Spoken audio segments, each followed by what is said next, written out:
What's up, everybody? Al here at Team Weenie Games, bringing you the first place deck profile from the Return of the PEPE experience, Mr. Paulie Aronson with the Card Guyz.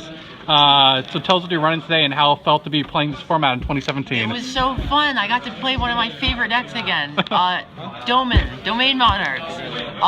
Yeah, it was fun. We had a decent sized tournament today, playing from Bosch PEPE format. A lot of the players were playing Domain, so part of my build was geared towards playing a lot of mirrors, which I always really enjoyed Monarch Domain mirrors. Apparently I was the only person who always enjoyed those, but yeah, so that's what I played, and yeah, I'll go through the deck. All right, let's get to this deck profile. So 3 Erebus, Airbus, 3 Ether. How was that at 3 again? Oh, that was nice. Because like, you know, when you're playing against Bosch PEPE, so they go out your domain with their eccentric, you gotta Card Guyz it with Ether. 1 Thestalos. Thestalos was really cool in the format because, you know, you get to look at their hands, so take away their domain out. Sure. 3 Card Guyz, draw cards, as many monarchs as possible in the main. So 3 Beach Squire. The third Eidos is very important for grinding in the mirror. Like, each one of these is valuable in the mirror.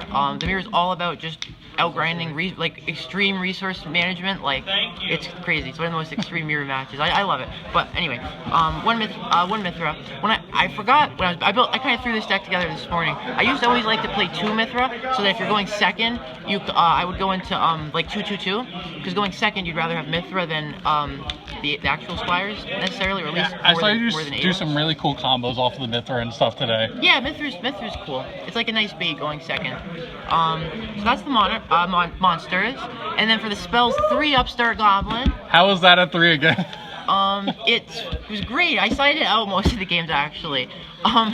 The marginal like extra consistency is actually, I don't think, as significant as we think of it as being, but it was a great side out card, and yeah. Upstarts. How was that at 3? Oh, that was nice. It was nice playing that again. I played Monarchs a little bit after everything got limited, and so it was still kind of fun, honestly, after they got hit. Oh yeah, it was still good too. I have a good friend of mine, Matt Herrera. He topped like a couple regionals after they limited everything. You got the shout out. And then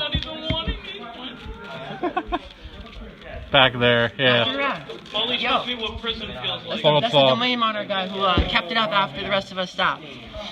3 Domain. Doberman pitcher of the Monarchs. I don't know, but Doman's really nice. Later on, like in the summer, like after Bosch PEPE got hit, like I would just try to like grind Stormforths and returns more, because like you mainly be playing like Monarch mirrors and Cosmo matches. But like in Bosch PEPE format, like this was really important. Did you play any Cosmos today? Because I know there's 3 Cosmos, 3 Monarch, and 1 PEPE. I did play 2 Cosmo. 2 Cosmo. 3 Stormforth. That's amazing nice at 3. Yeah. Another nice thing at 3. 3 Return, 3 Nasty, 3 Beach. Good cards. 1 for 1. Later on, I'd play Foolish. Like, did you play Rhoda or? Yeah, you didn't play Foolish. You just said. Did you play Rhoda though? I did not. I played that later on too, like in the summer. But with Upstart, like I wanted to play Upstart, so I didn't quite have as much room.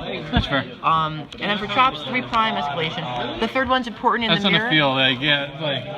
It's definitely important in the mirror, because like if you dump the first 2 to like summon and stuff, you need to be able to have 1 out to start recycling. That's really important. That's really crucial in the mirror. This is also pretty good in the mirror. I side this out sometimes, but you usually regret it whenever you side it out. Like every time. So that's a good card. So how about your extra deck? How many cards did you play? There was 15 minus 15. Okay. Yeah, so 15 Dryadents? Sure. For the side, there's 3 Maxi. It was at 3. I was about to say, how was that? I only put it in for 1 match because there was only 1 PEPE player at this PEPE tournament. Everyone else was playing. It was a split between Cosmo and Monarch. But it was nice having it. I didn't play it all, but it was nice having 3 in the side. 3 Veiler. And then your next card's Chalice. Did you just max out on that effect negation? So there's like different reasons. This is mainly for the mirror, because like the best way to win the best way to try to win the mirror is to just blow them out early. Yeah. If you can like get going before your opponent, that's the best chance you have of gaining an advantage. Once you both get going, like you're gonna grind forever. And then it's about like extreme resource management, like I said. But if you get him with like a Valor on their Ardea, that's really strong. So 3 Valor for the mirror. I think one of the best cards you could side for the mirror. I mean, there's other things. Chaos Trap Hole is a really important card that during all the Monarch formats I like a lot. And it's good against Cosmo too. It is also good against Cosmo. Like this, so I would always side this against. Like if you hit a Squire with this, like obviously going second. Pretty crucial. It's not even going second. Like this is a big kind of a decent swing in your favor. Like even mid game. So hitting a Monarch or a Squire with it, and then instead of 3 Chaos Trap Hole, I like 2 and 1. Because this also has utility in the Pendulum matchup. Yeah. Then 3 Chalice. This is because one of the cards that hurts you the most, especially in the PEPE matchup, is Abyss Dweller, and this is the Dweller out. So like 3 of these and 3 Max CN, and you should have a decent chance of breaking Dweller or stopping them from summoning it. So that, and then the final card. One Magic's Phoenix that's searchable and it's good against Cosmo, even though I don't think it's that great. But that, and then 2 Twister. This should have been 3. So when I yeah, your story. So when I threw the deck together this morning, I like completely forgot that Mask of Restrict was a card. I was like, what were the weaknesses to the deck again? And like I built the side really quickly, and this definitely should have been 3. In fact, now that my memory has been refreshed, I do want to say, like, if anyone was to play Monarch in like some kind of retro format, I always liked siding like really heavy spell and trap removal. 3 Twister and 3 MST I used to side when I played Monarch, because yeah, like the engine for engine, this deck would just beat like every other deck, and it was Mask that you'd lose to. Now in Bosch Pepe format, that wasn't quite true. You would lose engine for engine to Bosch Pepe if it weren't for Domain, but yeah. So that's why you still have to side like stuff for Bosch Pepe, and then this is for Mask. Should have been 3. So yeah. Any last words? Any shout outs to your team members? Anything like that? Yeah, shout out to my team, the Card Guyz, all my friends. Everyone's really cool.